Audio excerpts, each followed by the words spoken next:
Hello hello दोस्तों, finally शादी का दिन आ ही गया और ब्राइड मिल रही थी अपनी नानी से। पंडित जी ने भी मंडप बांधना शुरू कर दिया है और ये जो वीडियो है वो थोड़ी सी लंबी हो जाएगी।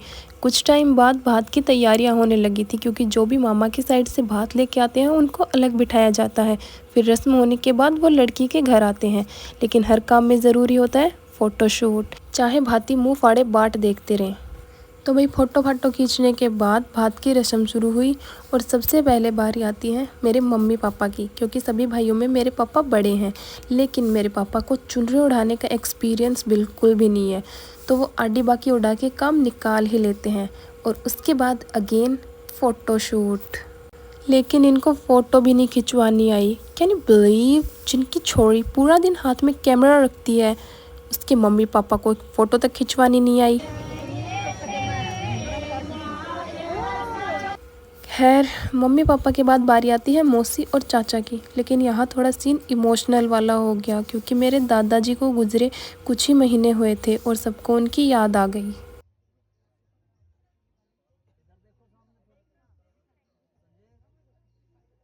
तो जी अब बारी आती है मेरी छोटी वाली मौसी और चाचा की। शुक्रान, इन्होंने चुनरी अच्छे से उड़ा दी, मुंह मीठा किया, पैसे रखे और निकल लिए।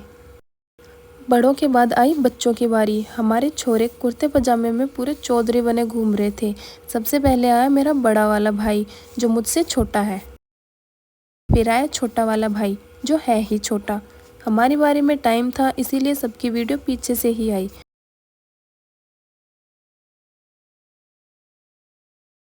मेरी मम्मी का गांव भी पास ही था, कुछ 10-15 मिनट की दूरी पे, इसीलिए मेरे मामा मामी भी आ गए थे और उन्होंने भी भात की रस्म लगे हाथ ही कर दी। जनाब, हमारे घर में सुंदर सुशील 2 ही छोरे थे जो सलट लिए। तो अब बारी आती है हम 7 देवियों की। लो जी, मोर्चा गया दूसरे के हाथ में, पर इसने तो जमा रांद काट दी। कुछ तो मैं थी ही, कुछ और काली कर दी। तो 7 देवियों में एक का आइडिया तो आपको हो ही गया होगा।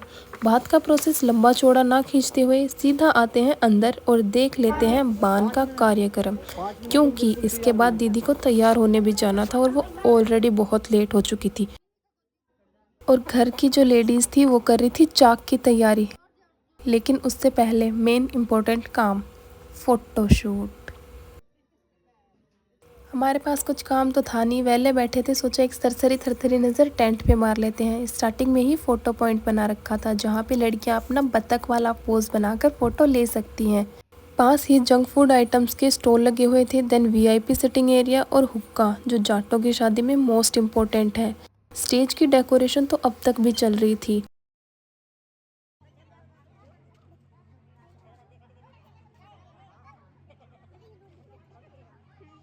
लेकिन फाइनली शाम होते होते टेंट का व्यू कुछ इस प्रकार का था।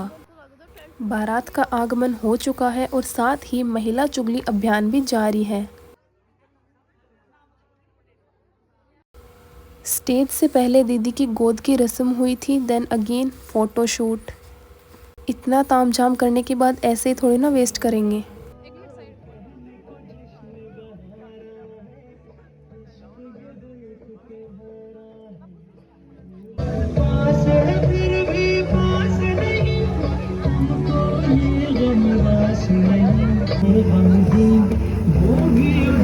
पीछे जाओ पीछे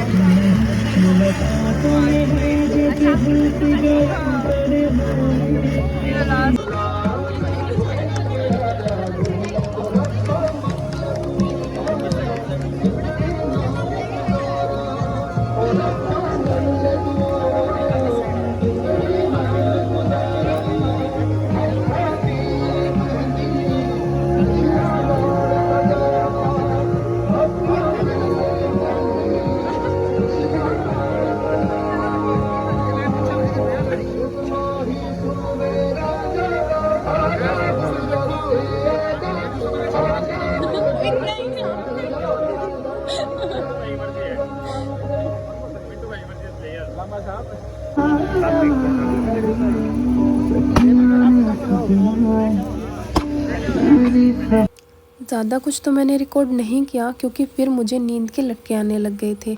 लेकिन जितना हो पाया मैंने कर लिया, और ये तो बिल्कुल ज़रूरी था।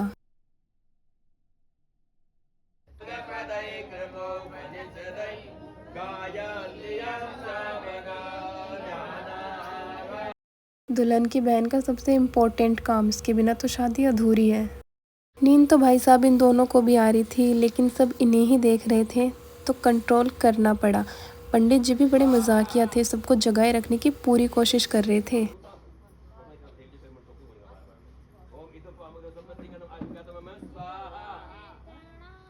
एंड इस मोमेंट पर आई वॉज लाइक थम जा बहन, अभी भी टाइम है, सुबह जल्दी उठना पड़ेगा, ईयर पिन्स के बिना झाड़ू और बर्तन करने होंगे, कपड़े धोने होंगे, लेकिन क्या कर सकते हैं, जो होना था वो तो हो गया।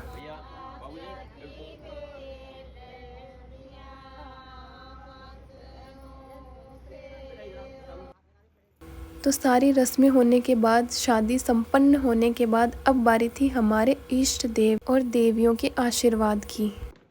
तो आपकी एक कन्फ्यूज़न मैं अभी दूर कर देती हूँ कि सबने शॉल और स्वेटर क्यों डाले हुए हैं, क्योंकि ये शादी नवंबर में थी और उस टाइम पे ठंड थी। लेकिन मुझे व्लॉग एडिट करने का, अपलोड करने का बिल्कुल टाइम ही नहीं मिला, इसीलिए मैंने ये इतना लेट अपलोड किया है। अम्मा के मुंह में दांत नहीं है, फिर भी इनको इतनी सर्दी में आइसक्रीम खानी है। देख तो नहीं लिया। शादी हो गई, रस्में हो गई और सेना पसर गई।